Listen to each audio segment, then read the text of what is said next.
What's going on, everyone? Hope you are having a great day as always. So I got a little story for you today. It's about a really shady bad car deal I went through about 6 years ago, but I figured I'd tell you now and hopefully it will help you with your next car dealership visit. I know there are a good amount of you that feel like you're a king or queen when it comes to buying a car, that you can get one over on the dealer, but there is a good amount of you that hates going to the dealership and hates dealing with car dealers. All right, most of us feel that way. Now, sometimes you'll luck out. I found Frank from Galt Toyota. I found Scott and Liberty Toyota. Those are two dealerships that I trust and that I hold dear to my heart and I will always use because of that trust level. Trust is a big thing when it comes to a dealership and you. So if you could find someone you trust, a good dealer that you can constantly use every time, that won't BS you, that is a great experience. So let's take a trip back in the old Toyota Tundra DeLorean, we'll call it. That was stupid. Let's take a trip back and I'll tell you a little story about 2012 for me. So at the time, I was in my 2009 Toyota Tundra. It was a double cab, SR5. It was white. I had a 3-inch lift on it. I had 33-inch mud tires, 12x5. They were big, they stuck out.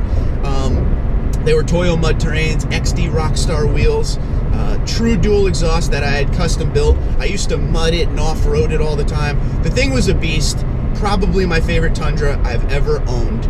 But at the time in 2012, it was getting old because the mileage was just terrible with those tires.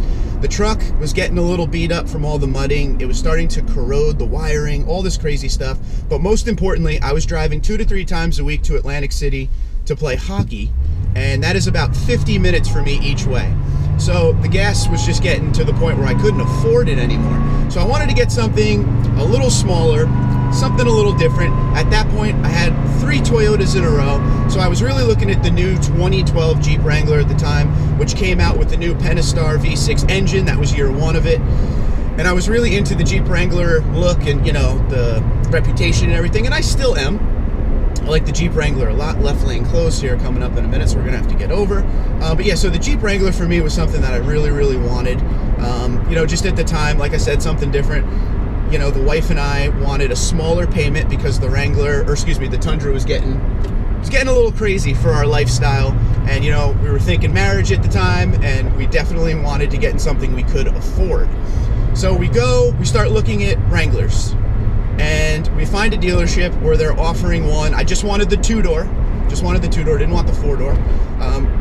They're offering one for a really good price. So the dealership is actually down by Atlantic City. So we went down there with my Tundra. Long story short on that, we made a deal. It was an orange 2012 Jeep Wrangler, which at the end of this video, you will see the picture. Now, a lot of you will be like, well, why'd you get orange? In my mind, because I always like to modify my vehicles, doesn't matter what it is. I'm always going to modify my vehicles in some way, even if it's a little. So with the Wrangler, when I saw it, I was like, orange with black accenting. That to me is the coolest colors you could come up with. In my mind, orange and black always looks great. So that was my mindset when I saw this Jeep. So we made the deal. My goal was I wanted to lower my payment, you know, just to get into a more comfortable situation. So A, I would lower my payment, B, the gas bill would be a lot less. Those are the 2 main things I went in. So we went in, we made the deal. I ended up getting a payment $100 less than the Tundra. So I was really happy with that. It was good, I felt good. So here's where the story starts to pick up a little bit.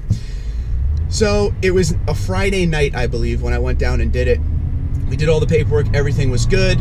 I signed a bunch of papers that I could, but the guy said to me, the finance guy already left for the night, so we're gonna give you the truck, come on back tomorrow and you can sign your final paperwork. Now in your mind right now, you're saying, I know where this is going.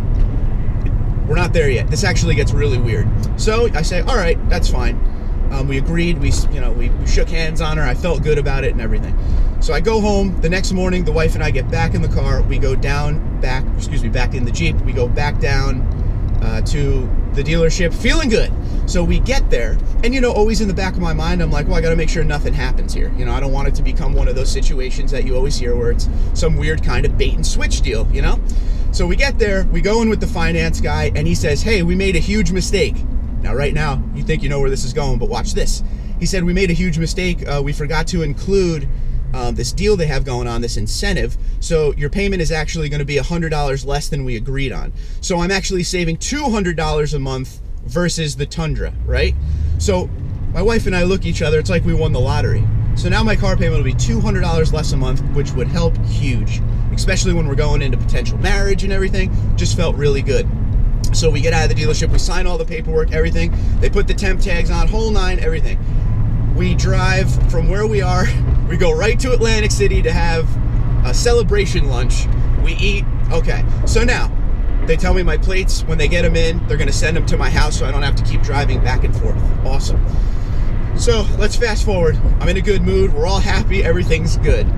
We get to the point where it's like 3 weeks later, and I see that my temporary tags are gonna run out in about a week. So I'm starting to pay attention to it a lot, because any other time I bought a vehicle, when my license plates come in, it's usually within the first week or 2 weeks max. So I'm starting to watch. So now we get to the point where it's like 2 days where my temp tags are about to go bad. So I get on the phone and I call the finance guy, and I'm like, hey man, I'm still waiting on my plates. Anything happen? What's up? He goes, we had a problem with your deal, so you got to come on in. Right there, my heart sank. I got that nervous stomach, you know how it is. So I'm like, what do you mean? He goes, we couldn't get the deal we told you we could get. So now I'm pretty mad, obviously. So the next day, I go in, and he's like, I wasn't able to get you that deal. It was only for the county that we're in. So I'm really, now I'm like, not only am I mad, but I'm like, why did I do this? I started to go into that mode like that. So after bickering and all the stuff, we agreed we would meet in the middle. So I ended up paying, I expected to pay $100 less than the Tundra a month. That was what we agreed on. Then I went in and he told me I'm paying $200 less a month than the Tundra. So we ended up where I'm paying $150 less a month. But from that moment forward, and mind you, this wasn't like a quick, okay, we'll do that. Like, this was a fight in his office, like back and forth argument type stuff. You got to keep it professional, but if this guy's not going to be professional with me, and then I wasn't going to be professional with him, but I was going to keep it cool because I'm a respect guy, right? So from that moment forward, I hated that Jeep so much. I looked at it with disgust. I really did. I'm not going to lie to you. I just was so mad that happened that it ruined the whole experience for me. And funny story is I actually got rid of that Jeep about 7 months later. I actually had a problem with the transmission. It kept having to go into the shop. So finally we just made an agreement for me to trade, but I traded to another dealership. I didn't go back to that dealership ever. So they did this like long-term bait and switch with me. He didn't even call me. He didn't even call me to tell me, hey, there's a problem, you got to come back in. He waited for me to call him. So my plates would have ran out. Oh, this was the other thing. I called Toyota and was like, hey, did they make the final payment on the Tundra to clear that, when I got the Jeep? And Toyota's like, no, they didn't make any payment. I see that they inquired about it, but they didn't make any payment. So now it was showing that I was behind on the old Tundra payment. So there was this real slick move they were trying to pull here. So I learned a lot from that dealership experience, and that's why now, and this is the moral of the story, before you do any car deal at all, read up on the dealership you're dealing with. Read the reviews. These dealerships live and die by their reviews, okay? So don't just read all the great reviews, read the bad reviews. Read the reviews where people are like, I'm never going back there again. And you're gonna see things like, I guess I can't go that way. Hold on one sec, guys, sorry. So you'll see reviews where they're like, I'm never going back there again because they couldn't hit my payment. Well, that's not really a negative review. That just means they couldn't hit the payment you expected, and that's whatever. But read the reviews of when they're promised something and then you go in and it's something completely different. Read for bait and switches. Just look overall at their star rating. That's where I always find my knowledge, is in the negative reviews of everything. Of course, you look at a bunch of good reviews. You look at your medium reviews, like a couple 2.5 stars out of 5. But those negative reviews are going to tell you the really bad experiences people have, and hopefully you won't have that. But this dealership experience, as much as it wasn't any fun, taught me a lot. All right, and that's what I'm saying is I go on now, I research before I deal with anyone. I kind of go in cautiously, which, unfortunately for the car dealer, they're going to have to deal with me. And even with, Frank and Liberty and all that, anytime I ever deal anything, I always know what I want and what I'm going to pay, and that's it. It is what it is. They're both very honest dealers with me. They'll be like, well, that's stupid. You're never going to get that. But I'd rather them tell me that's stupid and impractical than play with my emotions. I don't have time for that. And I'm one of those people that, you know, I give businesses a lot of chance. If you go to McDonald's and you're in the drive-thru and it's a terrible experience because it's so crowded, or, you know, the person running the drive-thru is in a bad mood, you know what? It is what it is. I'll come back to McDonald's in a few days. It's when you get consistent bad service. That's what you look out for. So in a car deal, it's how many times in that one experience of buying a car did you have to deal with your, you know, you feel like the dealer's lying to you, and then they bring over the manager and you just feel like you're getting that really weird, I get a weird feeling when I'm in there with the dealer. If I'm in a bad dealership, you just get that feeling of no trust. You know, you get the feeling like they're just buttering you up, and I'm not about that. Just tell me it's a stupid deal, I'm in. But that Jeep dealer really did teach me something. So I hope that story for the guys and girls who don't like to go into a dealership will help when you do have to go into a dealership. If you're up in this area, check out the 2 dealers that I love, Galt Toyota, Liberty Toyota. They're the best, and they're honest. And, you know, listen, they're always going to make money in the end because it's a business. It's just a matter of real that I look for. Tell me right off the bat if it's dumb or if it's practical.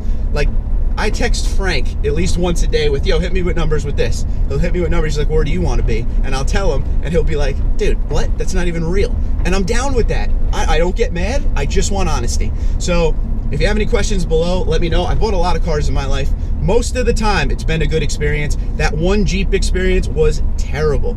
Terrible. And yeah, that kind of put my guard up going forward. I guess I kind of let my guard down a little bit.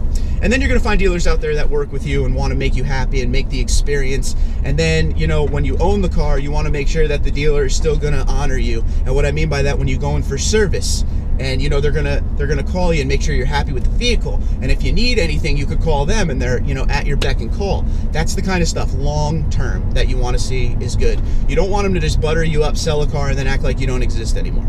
So I hope this helps. I know it was long-winded, I apologize, but I needed to tell you guys that story in hopes it would help a few of you before you go into a dealership and have a terrible experience. So Twitter and Instagram, TundraDude34, TundraDude34@gmail.com if you have any questions. You could also put them below this video, and if you have any dealership horror stories, I'd love to hear it. So I look forward to talking to you guys. Take care. Have a good one.